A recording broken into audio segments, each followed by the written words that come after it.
Hey guys, it's Colin and Jim, and we are back because, well, we know what you're doing at night. You're on Zillow and you're on Realtor and you're playing House Tinder. So Jim, what are we going to do for these nice folks today? We're going to give you the top 5 tips on how to use these tools. Boom! Woo! House Tinder. Sounds clean.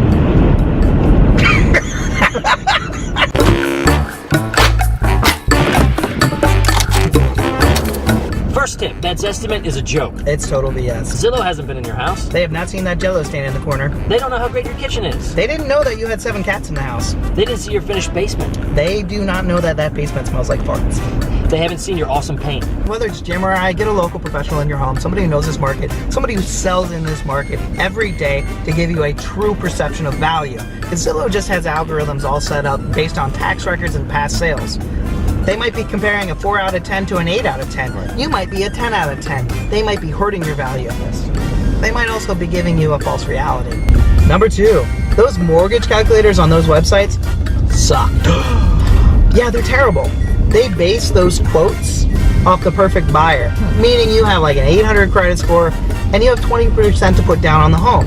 The reality is most of us don't have that kind of credit and or that much money to put down on a home. Furthermore, they're only showing you typically the principal and interest payment, when in reality, your mortgage is made up of taxes, insurance, principal, and interest. So, that $600 payment they're showing you on a $200,000 house, that's a joke. Don't believe it. Jim, if somebody wants to know what a realistic payment looks like on a property, what should they do? Talk to a local lender, somebody who can be accountable, somebody you can talk to on the phone. Yeah, that's really important because a local lender, especially in Pennsylvania, is going to be familiar with how, well, funky our taxes are, frankly. Because you can go school district to school district, county to county, township to township, and your taxes change. So a local lender, super, super duper important. Furthermore, they're going to be able to give you a realistic quote on what your credit looks like and what your interest rate is going to be, because your interest rate is one of the biggest factors in determining that payment. Tip number 3, if you see papers on the door, on the toilet, on the sink, that means the property's probably been winterized, and there's a really good chance that it's a short sale or a bank-owned property. And the problem with that for most buyers is that the costs are super high. Super high. But seriously, if you want us to explain to you why short sales and foreclosures are typically not a good idea for most buyers, just reach out. We'd be happy to fill you in. Tip number 4, when you're scrolling through these listings and you see active contingent, Colin, what's that mean? It means there's a contract on the home. Oh. I know, it's a bummer. The place you can find that, though, is usually right underneath the photo on those websites. It'll say real small active contingent. It means that there's contingencies within that contract that have not been met yet. A lot of times, too, it's an indication that it's a short sale. Oh. Like we mentioned earlier, not always the best situation.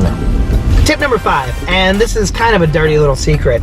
When you're on those websites and you're looking at homes and you finally decide to call about one of those homes on the website, 9 times out of 10, you're not going to be connected with the listing agent. Unfortunately, they're treating you like a commodity. See, these websites, they're selling your phone calls, your emails, your information to real estate agents. Sometimes for as much as $50 to $60 a phone call or email.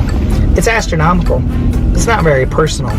This is a business where you should actually interview an agent, not just randomly call one. You don't know if they're going to be able to anticipate your needs. You don't know if you're going to get along. Furthermore, putting your email address out like that, you're probably going to end up on an email list. Ugh, spam. I hate spam. If you want more tips and tricks on how to navigate these sites, or just troubleshooting the real estate process as a whole, you can contact me, or you can contact me. Thanks, guys. See ya.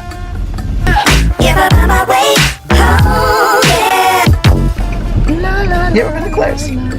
No, I haven't. I actually don't mind Claire's at all. Yeah? Is it good?